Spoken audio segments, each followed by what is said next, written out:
Hello दोस्तों, नमस्कार। मेरा नाम है रोहित कुमार। आपका स्वागत है मेरे यूट्यूब चैनल पे। आज हम कक्षा 10 के मैथमेटिक्स में बातों को आगे बढ़ाएंगे। एक्सरसाइज 12.2 यानी कि 12.2 पे हम पहुंच गए और हिंद की किताब है हमारे पास। और इसमें वृत्त के वृत्तखंड और त्रिज्यखंड का क्षेत्रफल हमको निकालना है। पहले फॉर्मूले को समझेंगे, फिर एक्सरसाइज पे चलेंगे, कुछ क्वेश्चन को करेंगे और आपके लिए कुछ क्वेश्चन छोड़ देंगे ताकि आप उस पर प्रैक्टिस कर सकें और चीज़ों को अच्छे से समझ सकें। कुछ इंपॉर्टेंट फार्मूले और कुछ महत्वपूर्ण ट्रिक्स लेकर आए हैं आपके लिए। तो चलिए शुरुआत करते हैं। सबसे पहले बात तो जानते हैं कि त्रिज्यखंड किसे कहते हैं, वृत्तखंड किसे कहते हैं। तो भाई हमारे पास एक सर्कल है, पूरा वृत्त है। अब इसको देखो, त्रिज्या के आधार पर जब काटा जाता है, जैसे हैप्पी बर्थडे मनाते हैं, हैप्पी बर्थडे टू यू, तो यहाँ पे आप काटते हैं त्रिज्या के आधार पर। जब ऐसा कटा हुआ हिस्सा निकलता है, ये जो छोटा वाला हिस्सा दिखाई दे रहा है और जो बड़ा वाला हिस्सा दिखाई दे रहा है, दोनों त्रिज्या के आधार पे कटे हुए हैं। दोनों के दोनों त्रिज्यखंड कहलाएंगे। जो छोटा वाला है त्रिज्यखंड लघु त्रिज्यखंड, जो बड़ा है दीर्घ त्रिज्यखंड। और वृत्तखंड किसे कहते हैं वो समझ लेते हैं।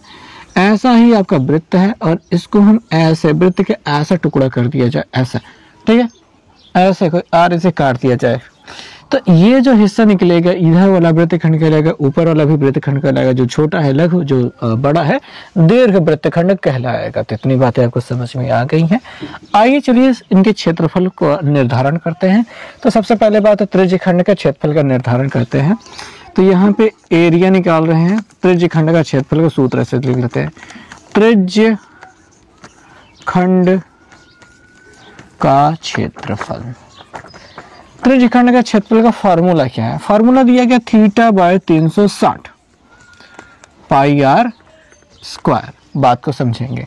पाई आर स्क्वायर क्या है? पूरे वृत्त का क्षेत्रफल है पाई आर स्क्वायर। इसको भाग कर दिया 360 से। 360 से क्यों भाग किया? क्योंकि टोटल जो एंगल बनता है वो 360 का होता है। और हमको गुणा करते हैं ना यहाँ पे थीटा से। थीटा क्या होता है? यहाँ पे जो कोण बना है थीटा, यही अपना थीटा हो जाएगा। ये हम कह सकते हैं लघु त्रिज्यखंड का क्षेत्रफल भी है, ठीक है। लघु त्रिज्यखंड का क्षेत्रफल यहाँ पे आपको कोण दिया गया है, तो उस थीटा से ऊपर गुणा करना है, 360 से भाग करते हैं। पाई आर स्क्वायर अपना ये है, यही theta by 360 pi r square अपना बन जाता है क्या? त्रिज्यखंड का क्षेत्रफल। अगर यहाँ पे थीटा दिया हो, सपोज अगर थीटा ये दिया है तो हमको ये बाहर वाला क्षेत्रफल निकलेगा। लेकिन दीर्घवृत्तखंड का क्षेत्रफल निकालने के लिए फॉर्मूला ऐसे बन जाएगा। वो क्या बन जाएगा? पाई आर स्क्वायर माइनस यही theta by 360 pi r square. आप ऐसे कह सकते हो कि वृत्त के क्षेत्रफल में त्रिज्यखंड का क्षेत्रफल हमने माइनस कर दिया, लघु त्रिज्यखंड का क्षेत्रफल माइनस कर दिया। इससे हमको दीर्घ त्रिज्यखंड का क्षेत्रफल मिल गया है। तो आपको ये बातें समझ में आ गई होंगी। आई थिंक ये समझ में आ गई होंगी। कोई बड़ी बात नहीं, बहुत सा आसान सी तरीका है, बहुत ही आसान सी बात है। आ गया। अब भैया यहाँ पे साथ में आता है चाप। ये जो आपको दिखाई दे रहा है ये हिस्सा परिधि का एक छोटे से हिस्सा जो वक्र रूप में है, सीधी रेखा नहीं है, उसे को कहते हैं चाप। और हमको चाप की लंबाई या फिर चाप बराबर हो जाता है वो निकालना है। चाप बराबर कोण बटे त्रिज्या भी होता है, एक चीज ये होती है। लेकिन यहाँ पे हमको निकालने के लिए सबसे आसान तरीका जो रहेगा, देखिए 2 पाई आर क्या होता है? 2 पाई आर अपना होता है ये परिधि का क्षेत्रफल, परिधि की लंबाई। उसमें भाग कर रहे हैं, देखिए गुणा कैसे निशान क्या भाग कर रहे हैं किससे? 360 से। और हम गुणा कर रहे हैं थीटा से, जो भी हमारा एंगल यहाँ पे दिया गया है। तो यही होगा, ठीक है। तो समझ लीजिए बात को। थीटा बटे 360 2 पाई आर। 2 पाई आर क्या होता है? इसकी परिधि होती है, उसी में थीटा बटे 360। थीटा बटे 360 से जो यहाँ पे किया था गुणा, वही यहाँ पे भी कर रहे हैं। तो यही दोनों चीजें सेम रहेंगी। अच्छा, चाप की लंबाई को कभी कभी एल से भी रिप्रेजेंट किया जाता है। तो ये हो गई बातें। अब आगे चलते हैं आगे, जहाँ पे हम जानेंगे इस वृत्तखंड के क्षेत्रफल के बारे में। वृत्तखंड वाला हिस्सा ये रहा। तो इसका क्षेत्रफल निकालने के लिए हमको ये केंद्र पता है, यहाँ पे ये त्रिज्या पता है, कोण पता है। तो हमें करना ये है कि हमारे पास जो वृत्तखंड का क्षेत्रफल निकालना है, वृत्तखंड का क्षेत्रफल जो निकालना है वो निकलेगा क्या? त्रिज्यखंड का क्षेत्रफल में, यानी त्रिज्यखंड का जो क्षेत्रफल रहेगा उसमें माइनस करना होगा उस संगत त्रिभुज का क्षेत्रफल को हमको माइनस करना होगा। ये निकालने का तरीका होगा, ठीक है। इसका अगर हमको क्षेत्रफल निकालना है, इस रंगे हुए भाग जो कि हमारा वृत्तखंड है, इसका क्षेत्रफल निकालना है, तो हमें इसके त्रिज्यखंड का क्षेत्रफल पहले निकालना होगा। थीटा आपको दिया गया रहा होगा, ठीक है, थीटा, और उसका यूज करके ऐसे ही निकालना है, इसी के तरीके से निकालना है। उसके बाद त्रिभुज का क्षेत्रफल निकालना है, जो संज्ञा वाला त्रिभुज है उस त्रिभुज के क्षेत्रफल इस वृत्तखंड त्रिज्यखंड के क्षेत्रफल में से घटा करके वृत्तखंड का क्षेत्रफल आपको निकालना है। तो यह रहेगी आपकी स्कीम, मतलब तरीका पूरा। और अभी उसमें कई सारी ट्रिक भी मिलेंगे, समझने के लिए हम समझेंगे, चलेंगे। फिलहाल हम क्वेश्चन पे देखते हैं कि कौन कौन से क्वेश्चन हमारे पास हैं। तो दोस्तों आइए चलिए प्रश्नावली की शुरुआत करते हैं। हमारे पास किताब है प्रश्नावली 12.2 चल रहा है। प्रश्न संख्या 1 के बारे में हम बात कर लेते हैं। प्रश्न संख्या 1 में कहा गया है कि त्रिज्या 4 सेंटीमीटर, यानी कि हमको त्रिज्या कितनी दी गई है, वो दी गई है 4 सेंटीमीटर। परफेक्ट है। जो कोण 30 अंश वाले त्रिज्यखंड का क्षेत्रफल, थीटा की वैल्यू कितनी दी गई है, वो दी गई है 30 अंश वाले त्रिज्यखंड तथा संगत शेष वृत्तखंड का क्षेत्रफल भी ज्ञात कीजिए। यानी हमें दोनों चीजें ज्ञात करनी है, संगत, ठीक है, शेष वृत्तखंड का क्षेत्रफल भी ज्ञात कीजिए। तो चलिए शुरुआत करते हैं, बात को समझते हैं। क्या हमको यहाँ पे करना है कि हमारे पास एक वृत्त दिया गया है, वृत्त का एक त्रिज्यखंड हमको मिल रहा है, त्रिज्यखंड ही निकालना है ना, हाँ जी, त्रिज्यखंड निकालना है। कोण हमको थीटा 30 अंश दिया गया है और r बराबर 4 दिया गया है। अगर त्रिज्यखंड का हमें क्षेत्रफल चाहिए, त्रिज्यखंड का क्षेत्रफल हमें चाहिए, तो भाई यहाँ पे फॉर्मूला क्या होता है, थीटा बटे 360 होता है और पाई r स्क्वायर होता है। थीटा का मतलब 30 रख दिया, 360 हमने ऐसे रख दिया, गुणते गुणते पाई का मान हम यहाँ पे 22/7 रख देते हैं और r का मान अपना 4 गुणते हमने यहाँ पे 4 रख दिया। 0 से 0 कट गया, 3 से काटेंगे, 3 कम 3, 3 दूनी 6, 12 मिल गया, 4 तिहाई 12 हो गया, ठीक है, यहाँ पे मिल गया। अब गुणा कर लेते हैं, 7 देखिए कैसे हमको नीचे मिल जा रहा है, अब कटेगा तो है नहीं, और 4 दूनी 8, 4 दूनी 8 ऊपर मिल जा रहा है। हमें बड़े आराम से 21 से भाग करना है 88 में, ठीक है। तो कितनी बार जाएगा ये, 22 चौके 88 होता है, 21 चौके 4 का नाम 4, 4 दूनी 8, 84, 21 चौक 84 आ गया, और 8 में से 4 गया तो हमें मिल जाए 4, कट गया, डेसिमल 0, 21 दूना 42 होता है, तो 21 का नाम 21, कितना बच गया यहाँ पे 7 नहीं 9, और यहाँ पे बच गया 1। फिर 0 बढ़ जाएगा, और कितनी बार जाएगा, ये जाएगा 9 बार, 9 91 9, 9 दूनी 18, 9 91 9, 9 दूनी 18, कितना बचेगा 1। बात खत्म रखते हैं, हमको कितना मिल गया 4.19 सेंटीमीटर स्क्वायर जो मिल गया वो हो गया हमारे त्रिज्यखंड का क्षेत्रफल। तो इस प्रकार से आप इस क्वेश्चन का हल करेंगे। साथ में कहा गया इसके संगत शेष वृत्तखंड का क्षेत्रफल भी ज्ञात कीजिए। संगत शेष वृत्तखंड का क्षेत्रफल निकालना है, तो पहले हम इसके वृत्तखंड का क्षेत्रफल निकालते हैं, ठीक है। संगत शेष वाली बात समझेंगे, पहले तो हम इसके वृत्तखंड का क्षेत्रफल ये वाला पहले हिस्सा निकालते हैं, फिर आगे बताते हैं। ओके, तो भाई बात कर लेते हैं इसके क्षेत्रफल के बारे में। एक सूत्र आपको बताने की कोशिश करेंगे और बात को फिर समझेंगे अच्छे से कि कैसे हमको इस क्वेश्चन को करना है। शुरुआत करते हैं। तो भैया देखो, पहला तरीका जो आपको रहने वाला है, ज़्यादातर क्वेश्चन में लग जाएगा कि भाई यहाँ पे पूरा दिया है 30, और हम जानते हैं कि ये त्रिज्या है, ये त्रिज्या है, बराबर होगी, तो यहाँ वाले कोण बराबर होंगे। तो हमारे पास 30 है, प्लस हम उसको 2x मान लेते हैं, x और x बराबर 180 हो रहा है। ये इधर जाके घटेगा तो 2x बराबर 150 हो जाएगा, 2 से काटने पे कितना मिल जाएगा 75। यहाँ वाला कोण कितना हो गया 75, यहाँ वाला हो गया कितना 75। जब ऐसे हम परपेंडिकुलर ड्रॉ करेंगे तो ये 15-15 दो भागों में बढ़ जाएगा, और यहाँ पे 90 तो मिलेगा, यहाँ पे 75 मिलेगा, यहाँ पे 15 मिलेगा। कोई भी त्रिकोणमितीय अनुपात यहाँ पे लग नहीं पा रहा है।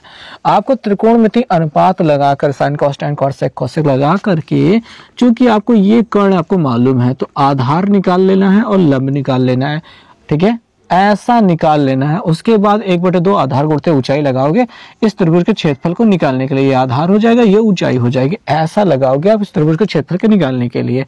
जब वो क्वेश्चन आएगा तो मैं डिटेल में आपको समझाऊंगा। फिलहाल मैं आपको बताना चाहता हूं कि इस क्वेश्चन में कैसे करेंगे, क्योंकि ये तो खास क्वेश्चन है। यहाँ पे 75 बन रहा है, वहां पे 15 बन रहा है, हो तो रहा नहीं है, कैसे करोगे। तो डिटेल में आते हैं, बात को और अच्छे से समझते हैं। ऐसा हमको दिया गया है, ये हो गया हमारे पास 4, यहाँ पे हमारे पास 4, यहाँ पे हमको इसे ड्रॉ करना है। अगर ये 30 दिया है तो यहाँ पे क्या हो जाएगा 15। हम थीटा कर लेते हैं पूरा, यहाँ पे कोण हमारा थीटा दिया गया है तो यहाँ पे θ/2 लेकर चलते हैं। और समझिएगा भाई, धीरे धीरे चलो समझते हैं, फिर पूरा डिटेल बताते हैं। हमको क्या करना है, ये 4 जो है अच्छे से समझते हैं। यहाँ पे पूरा कोण थीटा दिया है, ये θ/2 हो गया, ये r आपको त्रिज्या दी गई है। हम r के टर्म में इसकी भी वैल्यू निकालेंगे, r के टर्म में इसकी भी वैल्यू निकालेंगे और उसका 1/2 आधार गुणित ऊंचाई लगा करके इसका क्षेत्रफल निकालने का प्रयास करते हैं। तो यहाँ से भाई देखो, ये कर्ण है, ये लंब है, यहाँ से देखने पर ये लंब है, ये कर्ण है। लंब बटे कर्ण आता है साइन में, हम लगाते हैं sin θ/2 इक्वल टू क्या हो जाएगा, लंब बटे कर्ण। ठीक है, लंब हमारा यहाँ पे मान लेते हैं x है, तो x बटे कर्ण मतलब r हो जाएगा। इसको उधर पहुंचा देंगे तो x बराबर हो जाएगा sin θ/2, r इसके साथ मल्टीप्लिकेशन में हो जाएगा। हमको ये मिल गया है आधार, हमको इसके लिए आधार मिल गया। लेकिन यहाँ पे पूरे त्रिभुज का क्षेत्रफल चाहिए, तो पूरे त्रिभुज मतलब पूरे त्रिभुज के क्षेत्रफल के लिए हमको पूरा आधार लेना होगा। तो यहाँ पे x से काम नहीं चलेगा, 2x से काम चलेगा। तो 2x इक्वल टू हो जाएगा 2r sin θ/2, ये हो गया। ठीक है, आगे बात को बढ़ाते हैं। आधार मिल गया, अभी यहाँ पे इसकी बात की जरूरी है। यहाँ से देखने पर ये क्या हो जाएगा, आधार हो जाएगा, ये आधार हो जाएगा यहाँ से देखने पर। हालांकि इस त्रिभुज के लिए ऊंचाई हम मान रहे हैं, पर इस त्रिभुज से जब देखेंगे तो ये इसके लिए आधार हो जाएगा और ये कर्ण हो जाएगा। तो आधार बटे कर्ण आता है cos थीटा में, cos θ/2 बराबर क्या हो जाएगा, आधार बटे, ये आधार हम मान लेते हैं h बटे r, कर्ण r है। तो h बराबर क्या हो जाएगा, h बराबर हो जाएगा r का गुणा होकर के r cos θ/2। ओके, अब इसके क्षेत्रफल के हमको ये भी मिल चुका है, ये भी मिल चुका है। क्षेत्रफल क्या होता है, 1/2 आधार, आधार कौन सा, ये हिस्सा, और इसमें क्या है, ये हिस्सा है 2r sin r/θ/2 हो गया। ठीक है, और इंटू 1/2 आधार गुणते ऊंचाई, ऊंचाई क्या है r cos θ/2, r cos θ/2 हो गया। थोड़ा सा कंफ्यूजन भरा हो सकता है, लेकिन आप ध्यान से देखते रहिएगा, बहुत अच्छे से समझ में आ जाएगा। तो भाई हो क्या रहा है, ये दो इसको रहने देते हैं, r को यहाँ पे लिख लेते हैं। ठीक है, ये दोनों r गुणा होकर के r² हो जाएगा, बटे 2 लगा देते हैं, और 2 sin θ/2 दिखाई दे रहा है, cos θ/2 दिखाई दे रहा है। ये हो गया इसके क्षेत्रफल का मान।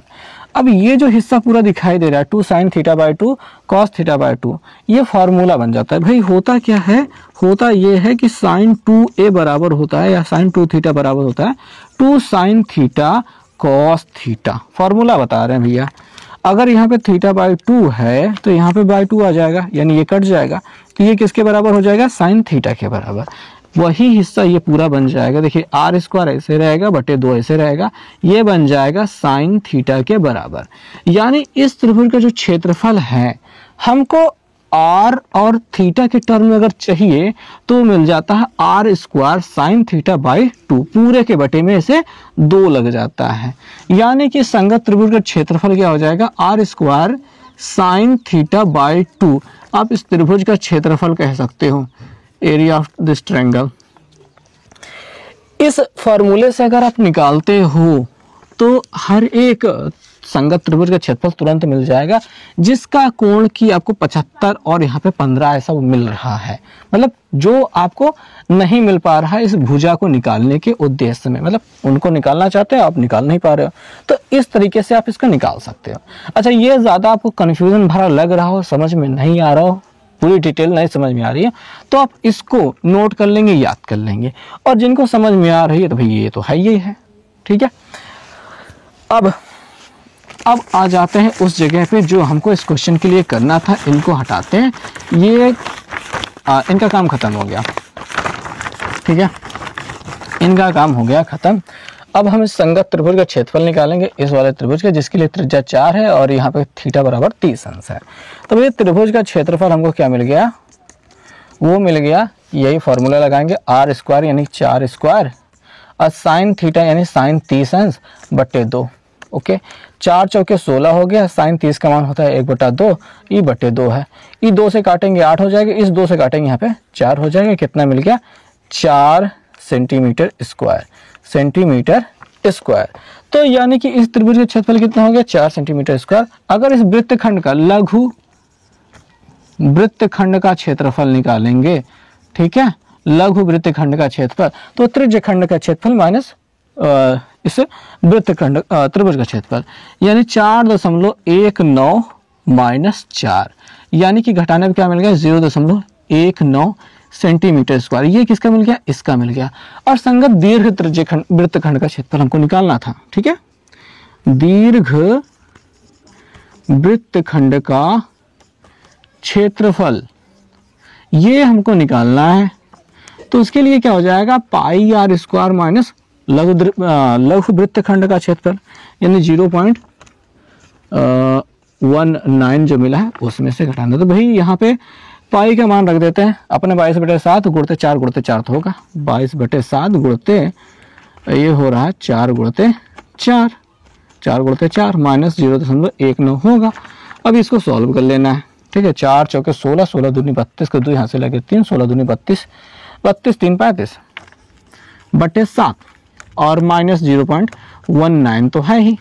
अब यहाँ पे हमको क्या करना है? 7 से भाग करना है। 7 पचे 35 हो रहा है, 0 लग जाएगा, 2 उतरेगा तो 0.7 दुनैया 14, कितना तो जा रहा है, ठीक है, इतना कुछ जा रहा है, 7 दुनैया 14, ऐसा ही। और बचेगा कितना? 6 और 7 8 56, इतना कुछ हो रहा है। और यहाँ पे लिख लेते हैं 0.19, घटा लेते हैं। 18 में से 9 गया, 9 मिल जाएगा, 1 में से 1 गया 0 हो जाएगा, 50.09 मिल रहा है। तो यहाँ पे इसने संगत शेष वृत्तखंड का क्षेत्रफल जहाँ कहा है, आई थिंक वहाँ पे संगत शेष त्रिज्यखंड का क्षेत्रफल कहना चाहिए था, यानी सब कुछ गलत। तो शुरू से फिर से समझ लेते हैं। भाई हमने त्रिज्यखंड का क्षेत्रफल निकाल लिया, यहाँ पे संगत शेष त्रिज्यखंड का क्षेत्रफल लिखना चाहिए था, पर उसने वृत्तखंड का क्षेत्रफल लिख दिया, जिसकी वजह से यहाँ पे कंफ्यूजन हो गया और गलत होगी बातें। कुछ किताबों में शायद सुधार भी दिया गया होगा। अब हमको संगत शेष वृत्तखंड त्रिज्यखंड का जब क्षेत्रफल निकालना है तो हमको वृत्त के क्षेत्रफल में से इसको घटाना होगा। तो वृत्त का क्षेत्रफल अपना यहाँ पे कितना मिला था? 50.09 तो मिला ही था, नहीं 50.28 मिला था, 50.28 मिला था। उसमें से हमको माइनस कर लेना है ये 4.19। देखते हैं क्या मिलेगा। 18 में से 8 गया 9, 18 में से 9 गया 9, 9 दूनी 18 होता है, 1 में से गया 0 हो गया, और यहाँ पे हासिल है 10 में से 4 गया 6 और 46.09 मिल रहा है, 46.1 मिल रहा है। तो चलो मान लेते हैं इतना सही है। 46.09 या 0.1 जो मिल रहा है वो परफेक्टली इतना मतलब सही है, सेंटीमीटर स्क्वायर यही हमारा सवाल का उत्तर रहेगा। सवाल थोड़ी सी मुश्किल हो गई, गोल गोल घूम कर आई है, लेकिन ठीक है। चलो, पहले ही क्वेश्चन में बहुत सारी डिटेल मैंने आपको बता दी कि कैसे कैसे करना है, और बहुत सारी डिटेल मैंने कन्फ्यूजन में भी बता दी है। तो क्वेश्चन को आपने अच्छे से समझ लिया है, उत्तर भी आपको समझ में आ गया है कि क्वेश्चन में कहाँ कहाँ गलतियाँ हो रही थी। चलिए देख करके बताइए कि वीडियो कैसे लगा, मैंने बहुत ज़्यादा घुमाया है आपको।